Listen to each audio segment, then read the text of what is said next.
Well, thank you for that introduction, and thanks a lot to the Centre for having me, Professor Frame. It's great to be here, and distinguished guests, good morning. What I'd like to do this morning in my paper is present some of the findings of my ongoing PhD research, which focuses on how we construct and perpetuate concepts of military identity at Air Force officer training establishments. My interest in this area has slowly developed over my career, of which I've flown a few aircraft types, and during that I've generally had very little cause to question the status quo, given my, that I've always generally represented the dominant demographic in most situations, the white Anglo-Celtic male. But along the way there was the odd occasion where I was prompted to pause and consider who we really thought we were as members of the Air Force. One of the occasions occurred on one of my deployments over in the Middle East, where my squadron was involved in conducting operations out of a base, which was a large United States base. To break the monotony of the sort of ongoing military activity, a broad entertainment program was established that included visits by US-based entertainment groups, similar to the iconic USO shows of the Second World War that sort of Bob Hope made famous. One particularly popular event was the Operation Let Freedom Wing Tour, which brought the Hooters Calendar Girls, along with a band called US3, which was described as a popular Hooters-sponsored singing group from the Tampa Bay area of Florida. The success of the event was described by a Hooters executive, and this is the quote from the Hooters webpage, which was accessed for research purposes only. The show ended with a bang when UC3 sang Anywhere USA, accompanied by 6 flag-waving Hooters Calendar Girls sporting Hooters' latest military appreciation uniform, featuring camouflage pattern shorts and a tank top with the line "Weapons of Mass Distraction" on the back. The show, which was designed to resemble the classic Bob Hope USO tours, was described by many troops as the most fun and best attended morale show in years. Hooters of America Vice President of Marketing Mike McNeil, who acted as the show's MC, said, and this is a quote within a quote, "It is an honour for the Hooters concept to be able to support the men and women in the service of our country. I was absolutely blown away by the positive reaction we received. I can't imagine playing to a more appreciative audience." That's the end of the quote.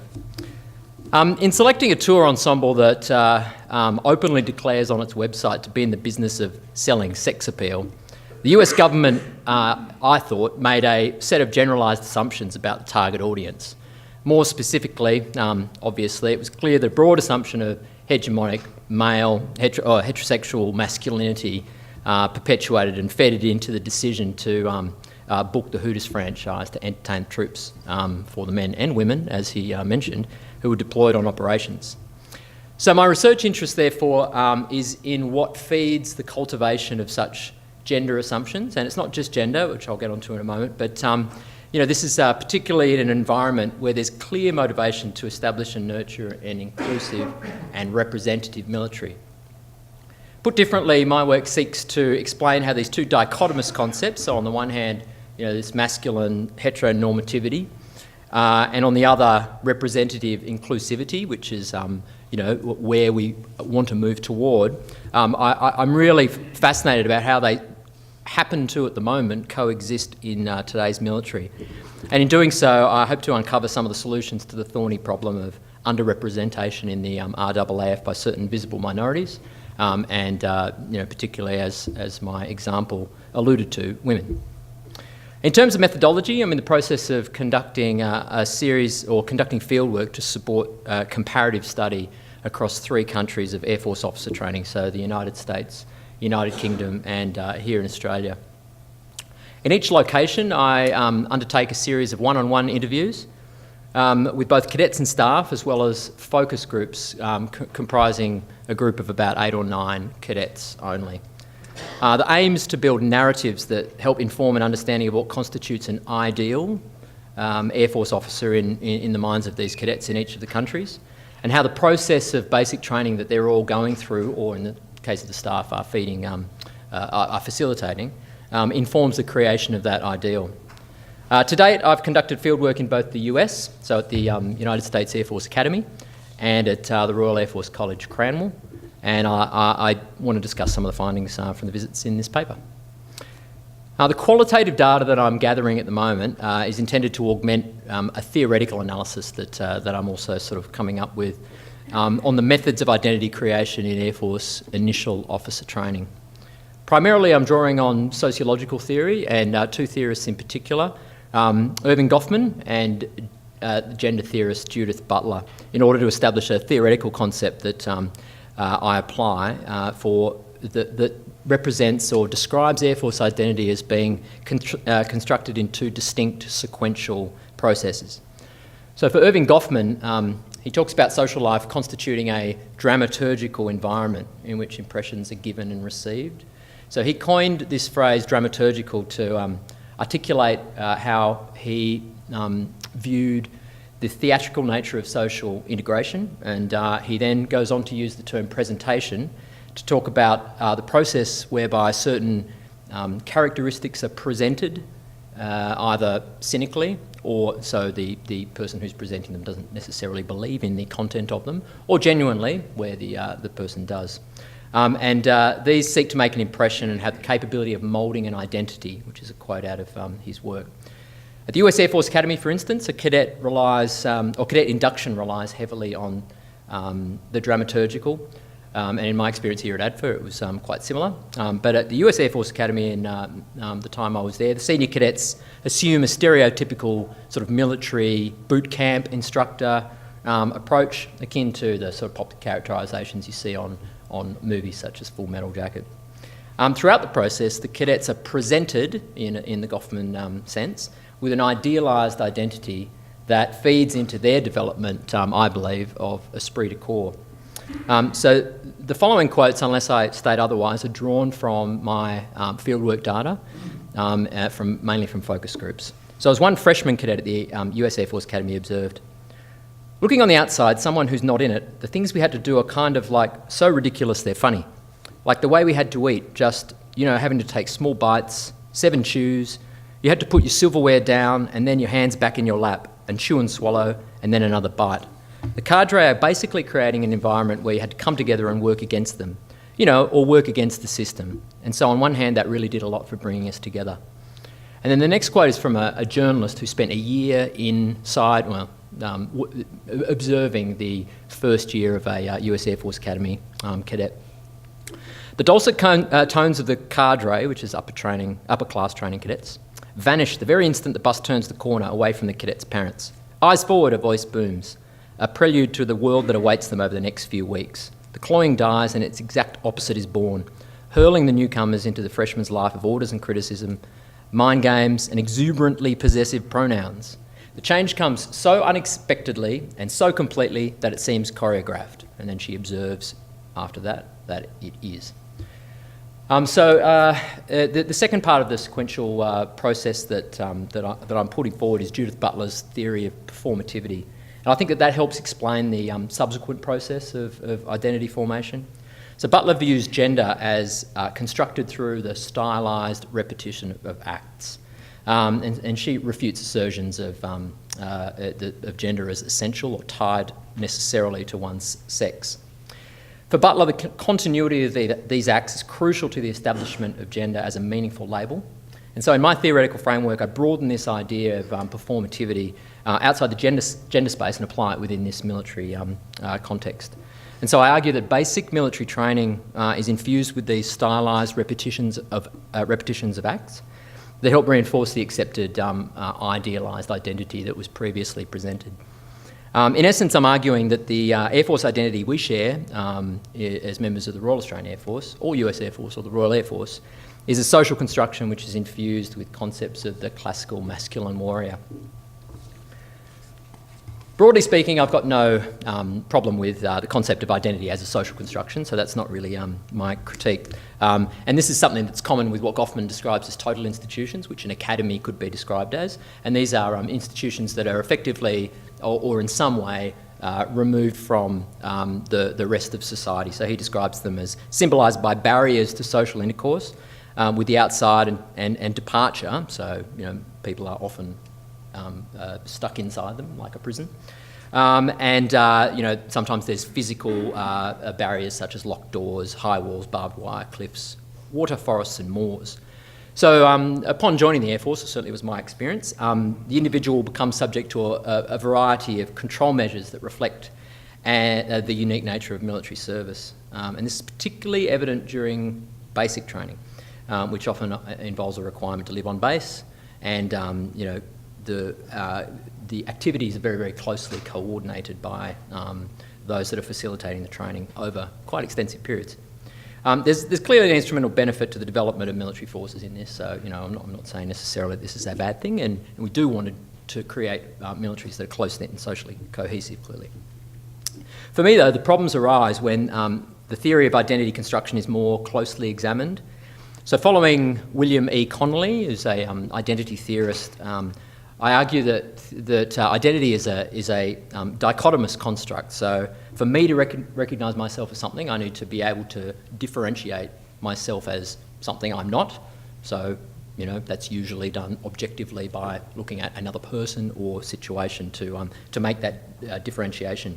So viewed through this lens, I think difference or otherwise becomes the controlling factor in the identity formation process rather than a sense of likeness, i.e., I'm forming my identity because I know that I'm like something else. Deploying this understanding of identity in the context of a sequential method of identity construction I described before seems reasonable to suggest that the content, so what the identity is that's being presented and subsequently performed, is of particular interest if we want to ascertain how identity moulds the behavioural norms in an organisation. As I outlined earlier, my qualitative data gathering process seeks to collect narratives that reflect cadets' understanding of what constitutes an ideal Air Force officer and build a model of the types of identities that are valued. So I conduct content and discourse analysis of the data that I'm gathering, which is effectively through semi-structured interviews. So I've got a list of topics that I talk about, but the conversations are free to go in any direction that the people want them to go in.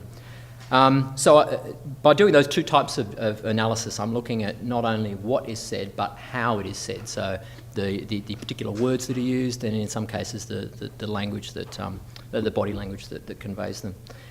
As I mentioned before, I've so far conducted fieldwork in two institutions, the US Air Force Academy last year in 2015, and very recently at the Royal Air Force College in Cranwell. From the outset, it was expected there'd be differences between the two organisations, given that the US Air Force Academy, similar to ADVA, is a tertiary training institution over where people are at that institution for numbers of years, whereas RAF Cranwell is more akin to our officer training school in East Sale, where members at Cranwell are there for a concentrated period of officer training over the course of about 24 weeks.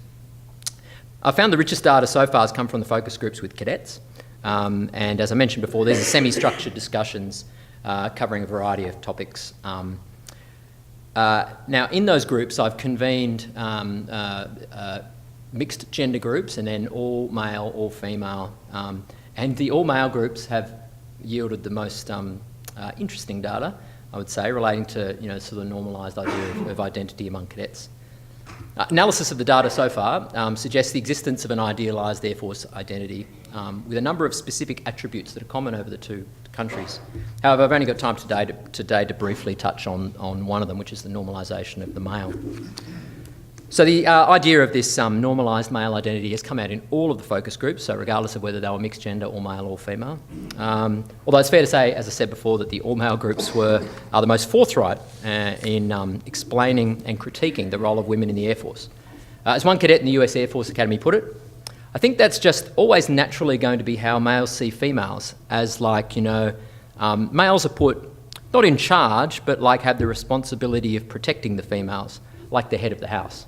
Now, I should observe here that I thought that there might be some reluctance on the part of the cadets to talk to me. I was in my uniform, so I was clearly a foreigner, senior officer visiting them, but I'm not sure whether that actually made them more keen to discuss these concepts. But a lot of this data was very, very forthright, which was great, obviously, for the data gathering process.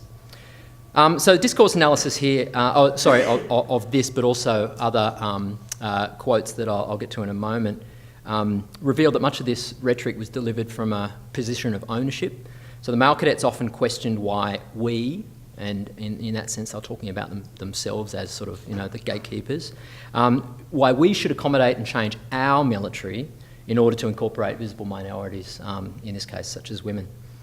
The focus groups in the Royal Air Force yielded less striking examples, but it was still evident in some of the content, and these are quotes from an all-female group. So the first one, female was talking about how there are males who definitely try to usurp your authority and will just speak straight over the top of you when you're in a leadership position. And then a second individual, in fact, when we were on exercise last week, and obviously you're in a group of people who don't know you very well and you don't know them very well, I was one of two girls, and I was either given no job or I was given media and families. I wasn't trusted with nav or comms or anything like that until the last day when one of the lads on our flight, who obviously knew that I'm capable and had the ability to do stuff other than just talk to families, he put me on nav, but he was the only one. And another female cadet in the same focus group used the analogy of a stencil to describe sort of the general homogeneity associated with perceptions of, or their perceptions of an ideal Air Force officer. So she said, for me the joke was before I joined that I swear there's a stencil somewhere that they have to fit through in order to get in, because they're very similar and it makes sense, like they all look the same and there's a kind of persona and image that comes around. So if we link these comments back to Connolly's conceptualisation of identity, it can be argued that the normalised male persona here is sort of deployed against, as the template against which assessments are made of whether an individual fits in the organisation, like the stencil that was mentioned before. And put more simply, I think that the oppositional construct is deployed internally to police and categorise the types or categorise the members according to these characteristics. Popular discourse sometimes suggests that these types of attitudes are brought into the military through years of socialisation in a sort of heteronormative world, and that encourages each sex to replicate those characteristics. That may well be true, but I think if we want to work towards a military that attracts and harnesses the widest group of or possible cross-section of Australian society, we need to work harder to counter such implicit assumptions of value. Too often as strategists, I think we overlook the sociological dimensions of air power. And I think this is understandable, as the manifestations of air power's instrumental effectiveness are both compelling and pretty spectacular.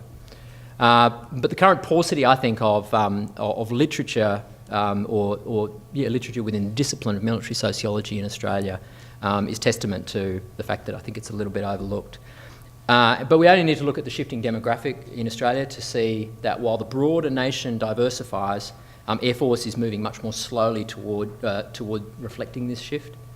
And certainly quantitative data drawn from a comparative study of Australian Bureau of Statistics census and Defence census data indicates or backs up this claim. So whilst I acknowledge that the Royal Australian Air Force is never probably going to be a mirror of society, the shrinking of the RAF's historically dominant demographic, i.e. people like me, should prompt us to consider why certain visible minorities remain represented at relatively low levels. For instance, despite significant effort aimed at recruiting and retaining women, the representation of women in the Air Force has only increased 4% since 1999. Moreover, the RAF's yet to graduate a single female fighter pilot, despite the role being open to women for quite some time.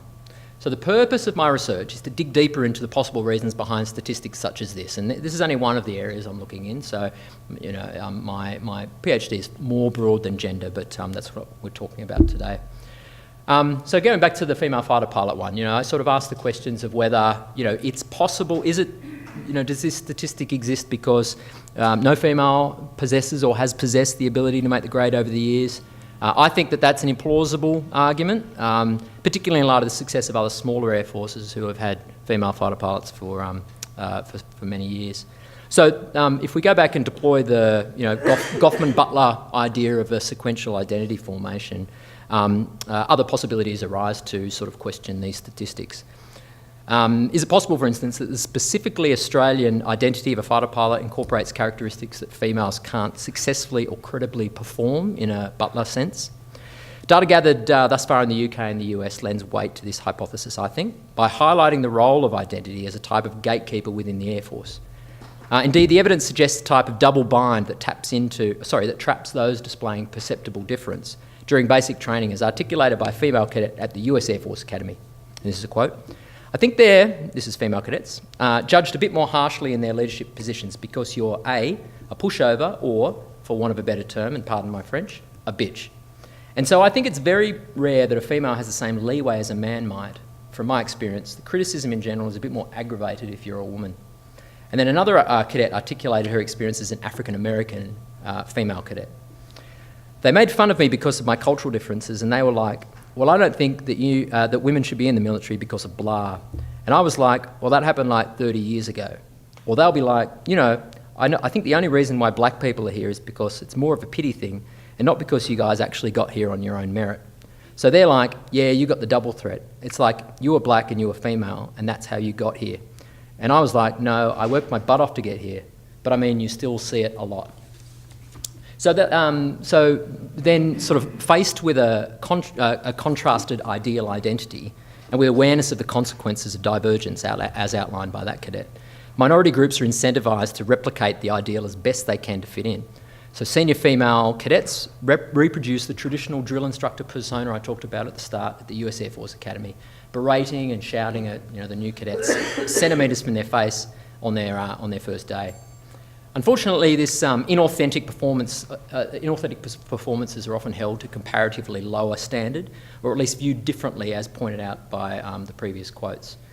This is, of course, not a specifically Air Force problem. I think it happens across all of society, but I think the consequences are magnified in our particular organisation because senior leadership has to have worked its way up from the bottom through years of sort of validated performance through performance managing and reporting, effectively peer reviewing. So I think that recent cultural change initiatives and targeted recruitment strategies provide evidence of a significant effort to build an inclusive and representative force, and this is clearly articulated by senior leadership within the Air Force and also in government.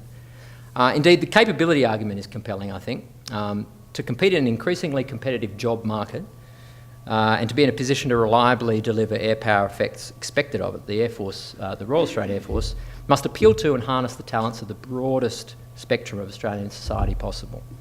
The slow rate of change, however, to me, suggests the possibility that some stones remain unturned. So the purpose of this research project is to hone in on identity as one of these areas that I believe should be the central focus of what we're trying to enact when we talk about cultural change.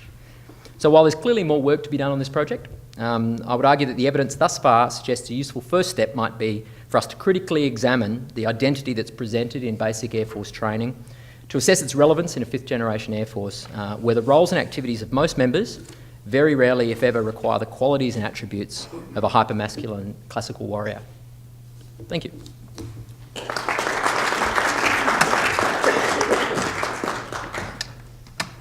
I think you're right that military sociology is not picked up on this. I mean, it's still a largish field. My observation is it's rather distended, not connected. But how does recruiting means, and because they're closest to initial entry training, what role do they have in shaping identity? And in terms of remembrance narratives, so how people then look back at their service, is it possible for you to say anything about the way in which both of those are affecting those within the Air Force at any one point in time? Yeah, I mean, recruitment, I guess, is a quite a thorny area, and it's not really the focus of what I'm looking at. I'm looking at what's going on in the organisation. But I would say that I think that some of the standards that we often just accept as being a requirement to be able to either join the military or do certain roles within the military, I think are a result of an organisation that's developed over, in our case, almost 100 years, but in the Army's case, over sort of almost millennia of development. And I think that those standards have just become normalised as that's what you need to be able to do in order to be an infantry officer. I think that there's been some work I read where DSTO is sort of going back and having a look at the standards that we expect of people to be able to perform in order to be an infantry officer or whatever, and see if they're relevant to today's Army, because it may well be that I could do 40 chin-ups, which incidentally I cannot. But, is that necessarily relevant to the roles of an infantry person in today's army? So I guess that's on getting in. Then your second part was reflecting back, was it? Yeah, because remember, they're out longer than they're in. Yes. Yep. And so people are guided into how they look back on their own service. How does the remembrance narrative affect, if you like, the way that someone later on sees their service, or how they'll expect to see their service when they've left? Yeah, well, I think this is probably wrapped up in what I talked about before about a certain sense of ownership. I mean, you talk to veterans who many of them have a really, really close bond with the organisation as they knew it, and while they may keep ties with the organisation, it's sort of, there's a bit of a snapshot there of what they remember the organisation to be like. And so I think that can feed into a general reluctance sometimes, and sometimes this happens, I think, with the narrative that comes out of service organisations that I guess are advocates for defence, because the view is, well, we've had an effective organisation for this long, why are we changing it now? And so my argument is, well, yes, that may well be the case, but we need to look forward and look at what Australian society will look like in 50 years' time, 100 years' time, and see whether the barriers to joining or certain roles within the organisation are relevant and will actually allow us to recruit people in that time frame. Thank you. Your questions, please. One down here. Tony Forrester, Air Force Headquarters. That was an interesting presentation, I thought. A suggestion first, then a question. Have you thought about extending your research, your focus groups, into China, Russia and India, as well as just Western states? Because I think you'd probably get an interesting view. Be quite non-threatening way of approaching them. Just a thought. Sorry. That was a statement. Now the question. Oh, right. The question's not completely politically correct, but it is pragmatic. On one hand, there is no reason when you look at absolute individual performance why a range of people, black, white, brindle, gay, straight, female, doesn't matter, can't undertake various military roles. That's a given, yep. On the other hand, it comes organisational performance. Organisational performance in the military is generally a result of collective action, not individual action, generally, not always. So my question is there a comparative mechanism of determining whether it's more efficacious and safer for the military to simply agree with society's norms and take the norms that come into the military to deliver organisational performance and sacrifice the individual for that? Or should the military be leading that sociological experiment? It's a very good question, thank you, sir. And yeah, I mean, that is part of a narrative that often comes up when we talk about these sorts of things. People will often claim that... Sorry, I'll start that again. So yeah, I think that taps into the narrative. The popular discourse talks about how the military, shouldn't be a social experiment. We have a capability. I agree. I mean, we do have a capability that we need to deliver. But if we look at it from an objective perspective, that capability is always subject to various qualifications. So, for instance, we don't say when we go to war that we will just completely obliterate the other country. There has to be some proportionality to what we do, and that is as a result of our values that we celebrate as Australian society. So I think that actually, so more broadly, that then indicates that the military can't just be this, the ultimate killing machine. It needs to, in some way, reflect who we are as Australians. So I would draw that into how we bring people into the organisation as well, and say, well, we know that we can't be completely instrumental in that element. So maybe the question is less, how can we be completely instrumental by getting people who are all the same height, same whatever. That provides instrumental effectiveness in one area only, but there are other benefits that we can get by having an organisation that harnesses all of society. But more importantly, I think that it actually gives everybody in Australian society the right to serve within the organisation, where in the past we haven't. We have isolated it for, in some cases, very arbitrary reasons based on people's gender or physical characteristics. Or their age. Or their age, yes. Yeah. Because not everyone can serve, can they? No, exactly. Well, that's exactly right, and yeah, that's something that we do, and there are obviously And you some. some. Reject me on instrumental grounds. Well, I wouldn't reject you because this is not my.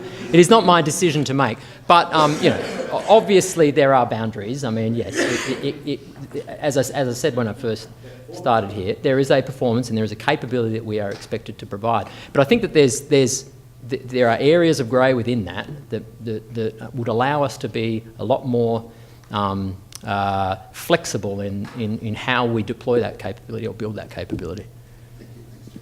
Squadron Leader Trav Allen from 10 Squadron. So just from your perspective, is there a period of identity formation that differs depending on the exposure? So for example, I'm a direct entry, I did my 18 weeks at OTS, compared with some of my peers who did 3 to 4 years at ADFA. Is there a particular period where identity formation takes place and that becomes quite rigid? Or is it a sort of a, once you finish your basic training, that's when you sort of do it? Or, because is there something within Air Force where there is a good mixture between direct entries and ADFA graduates that will actually benefit the organisation in terms of identity development? Yeah, I mean, that is a good question. And obviously that sort of, I guess, resonates with the point I made in that I'm comparing academies and direct entry where you get a very different a different experience. But I think, and this is why the focus of my research is on that initial training, that the first sort of year at the US Air Force Academy, and certainly sort of all of the Royal Air Force Cranwell time, are these very concentrated periods of, the sort of old forming, storming, norming, group building. It's those periods, I think, where these identities are presented and people learn what it means to be in the military. By the second and third year, I think, at an academy, you've to some extent got a bit of an idea of what's going on. But if we look at the performative element of it, most of that happens very, very early on. And so, I remember when I got off the bus here at ADFA on my first day, it was very much that. There was a very theatrical presentation of a whole bunch of people doing things that seemed a bit weird to me since I had never been in the military before. And so that was all I knew, so I accepted that as the norm and then replicated it. Does that answer your question? If you had a choice, would no one join before 24? A previous Secretary of Defence said, no one should join before 24 because they're stupid, or they're immature, or they're susceptible to leading, or they're this or they're that. What would your response be to that? I actually don't. I don't think that necessarily age has all that much to do with it. I mean, yeah, we all have different views on life depending on the age that we're in. But if we're talking about, male, sort of normativity, I mean, that's not something that is only isolated to the 18 to 25-year-olds. I mean, that exists even to the people who are in the twilight of their lives, sitting on numerous boards that are almost exclusively male. It's just something that perpetuates throughout, I think, all of society. But one area in Air Force I think that we need to look at is the start, because as I said in my paper, that's where we get the basic material that we then end up making all of the senior officers from. So if we don't get it right there, then we're presenting and performing identities that just continue to be perpetuated. Thank you. Question? Sir, just on I'm Flight Lieutenant Pearce, also from Air Force. My question is not so much about the start, but as you were alluding to, the senior officers. A large proportion of members of the senior leadership team are pilots. Around about 3% of the pilot workforce, as I understand, is female, compared to the civilian industry, which is about 6%. The Air Force is quite rightly doing a lot to address that gender imbalance. That will take time. In the meantime, is there merit in looking at some of those senior leadership positions within the senior leadership team and asking the legitimate question, where appropriate, does that job have to be done by a pilot, or can that be done by another trade?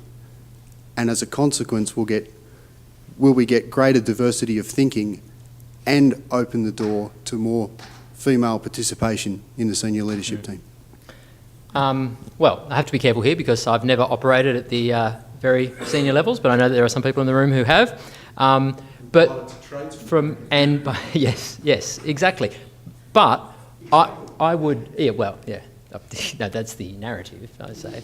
I would agree with you. I think that there are, in today's Air Force, we have opportunities now to be able to look around and question, whether jobs need to be pilots, and this is speaking as a pilot, because I think that now people are getting much greater experience to Air Force operations and what the Air Force does on operations in a way that perhaps didn't happen in the past. Now, I can't speak for before I joined, obviously, but my experience is that when I joined the Air Force, we weren't doing, the high level of operations that we do now.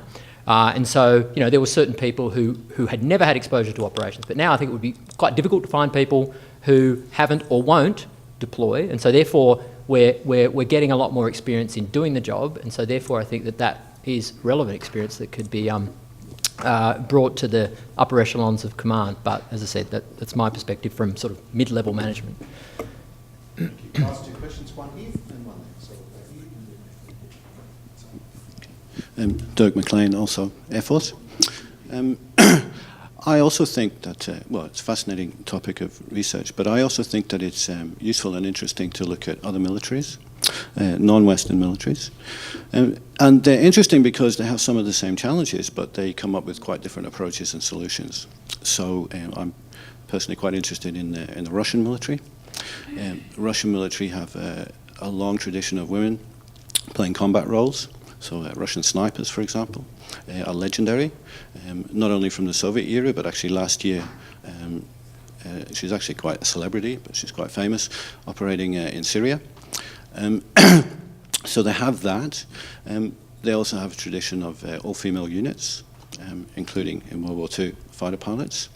Other militaries in the Middle East also have all-female units, also in combat roles. Kurdish militias are the most famous. The Syrian Arab Army also do that. They graduated a class of female recruits just last week. They approach it that way. Pakistani Air Force, you would know, of course, have female fighter pilots. They do so in a quite different cultural context. If we talk about performative roles, gender as performative, quite different cultural context, and a deliberate effort to go down quite a different path and a different solution in terms of that. So that's interesting, and I think for your research that's worth having a look at.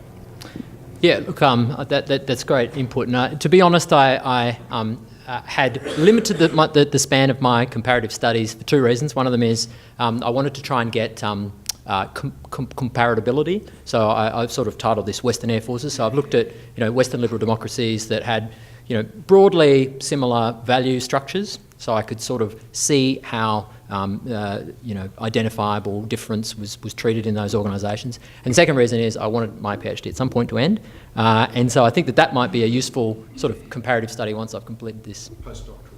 Perhaps, yes. And choosing them would be an interesting conversation over lunch as to which one gives you the greatest intersection and therefore value over comparing and contrast. Yeah. Our last question here, thank you. Good afternoon, sir. Flight Lieutenant Amara Knight from the Air and Space Operations Centre. I guess I just wanted to have a brief discussion, if you have the time, about the use of bias and conscious, unconscious and subconscious bias in your research. And I guess how you've looked at how the homogeneity of a heteronormative white male, and notably looking around the room, that is fairly predominant here today, and how that, I guess, that affects the change in bias, perhaps from maybe what we see as an unconscious bias against diversity or diverse groups in society to maybe a more normalised conscious or subconscious bias. Look, that's obviously a portion that I've got to grapple with in the broader project. But yeah, I think it was interesting in one of those quotes that I mentioned that there was actually quite a conscious bias that existed, and that people were quite happy to say fed into their thought processes of how women fit in the organisation. So that cadet in particular went on to talk about his background, growing up in Texas, very traditional family, and he said, and he was quite proud of the fact that he held, as he described it, women up to a higher standard. I put them on a pedestal, and so therefore I don't think that they should be with me getting killed. I'm going to look after them. It was that sort of element of it. But I think it's the unconscious bias. I think you're right. I think that's often the most difficult thing to address, because people don't know that they're exhibiting it. And I guess if we were to step outside my research for a moment and I reflect on my time in the Air Force, it's certainly something that I think that still exists and exists in certain roles where we have said that we're going to open up to women. I'm not sure that we have properly thought through exactly how to manage that transition, and so it's one thing to say that women now can become whatever role, insert any sort of role there. But it's another to think about the support structures that need to exist for them to actually thrive in that environment. And I speak that there's a particular role within my squadron where there are very, very few females in that role, and I can see that it's quite difficult because the people who surround her, who are the males who have done the role for a long time, think they're being supportive, but are being supportive by being themselves, if that makes sense. So when I talk to them about unconscious bias, it's it's a bit startling to them because they have internalised the fact that if they don't swear as much or don't swear in front of people, then that's pretty much being politically correct. So they can sort of that's being supportive. But I think that we need to take a lot broader view of how we manage the visible minorities and groups that have traditionally been male. Does that answer your question at all? Yes, sir. Thank you. Okay, good. Would you please join with me in thanking Judith?